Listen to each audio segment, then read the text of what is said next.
السلام عليكم ورحمة الله. في فصل الصيف بالكويت مثل هذه الأيام نعيش حرا متطرفا لأبعد حد، ولكن الحمد لله على نعمة الأمان. حتى أن البعض نقل مقولة لابن خلدون، وهي أنه مر بمنطقة جنوبا إلى البصرة يقال لها كاظمة لا يعيش فيها الجن من شدة الحر.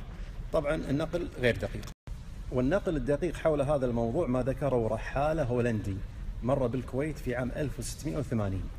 قال باختصار أنها منطقة لا تصلح أن يسكنها بشر من شدة الحر، وهذا مثبت، وهذا احنا نعيشه اليوم. كذلك هناك حادثة وقعت في آخر الثلاثينات من القرن الماضي. كان جدي حبيب المناور رحمه الله في زيارة إلى العراق، والتقى ببعض اليهود، فقال له أحد أحبار اليهود: هل عندكم منطقة في الكويت اسمها تيماء؟ قال: نعم، في مدينة الجهرة. فقال الحبر اليهودي: هي مذكورة عندنا في التوراة بأنها واد من وديان جهنم، يقصد من شدة حرها. والله المستعان. الكويتيون عاشوا في هذه الأرض من أكثر من 300 سنة دون وجود مقوم من مقومات الحياة. حتى الماء ما كان موجود، شدة حر مع عدم وجود ماء، كنا نأتي بالماء من شط العرب. ومع ذلك دافع الكويتيين عن أرضهم وحموها بأمر الله سبحانه وتعالى، ابتداء من أول معركة الرقة مع شيخ المحمر الشيخ خزعل، مرورا بمعارك كثيرة دافعوا عن أرضهم، إلى أن وصلنا إلى يوم يحمل خبرا مشؤوما، يوم صدر فيه حكم نهائي بات ومبرم أن هناك 25 كويتي خانوا وطنهم. الحكم هذا ضرب الكويتيين في مقتل، لأن كنا دائما نفاخر أن نقول صدام دخل الكويت وطلع ما لقى أحد يتعامل معه. أما إيران وذنبها حزب اللات لم يحتاجوا أن يدخلوا الكويت، مجرد أن تواصلوا مع مجموعة من الخونة وجدوا 25 كويتي يتعامل معهم. لا أريد التأجيج، ومن يتكسب على جراحات وطنه هذا غير وطني، إنما أردت والله أن نستفيد من هذه القضية ونتعامل معها بجدية. أصدر المستشار في أول درجة وهو المستشار محمد دعيج حكما في هذه القضية، ثم تعدل هذا الحكم بالاستئناف وأخرج 15 متهم براءة.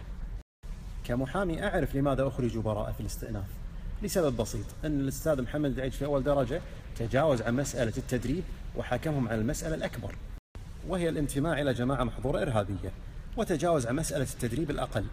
أما قاضي الاستئناف فرأى أنه يجب أن يحاسبوا على مسألة التدريب. وجاء الحكم النهائي في التمييز، وهو حكم بات ومبرم. آخر درجة من درجات التقاضي في الكويت هي التمييز، بإدانتهم كما أدانهم الأستاذ محمد. قصت من هذا الاستعراض السريع أنه عندما صدر الحكم اتهم الأستاذ محمد الدعيج بأنه طائفي، وقيل في حقه كلام لا يليق به، وكان هذا الكلام من كبيرهم الذي علمهم السحر عبد الحميد دشتي الهارب من القانون. ولما صدر حكم الاستئناف ببراءة 15 واحد أقاموا الدنيا ولم يقعدوها. الآن صدر حكم كما أخبرتكم، حكم نهائي بإدانتهم. هل تحس منهم من أحد أو تسمع له ركزة؟ وكيف نفسر مجموعة خونة كان هناك من يستميت بالدفاع عنهم طوال درجات التقاضي إلى أن صدر حكم آخر درجة؟ لماذا لم تدينوهم؟ على أي حال، تعقيب فلان أو سكوت فلان أو إدانة فلان هذه غير مهمة. المهم الآن موقف الحكومة.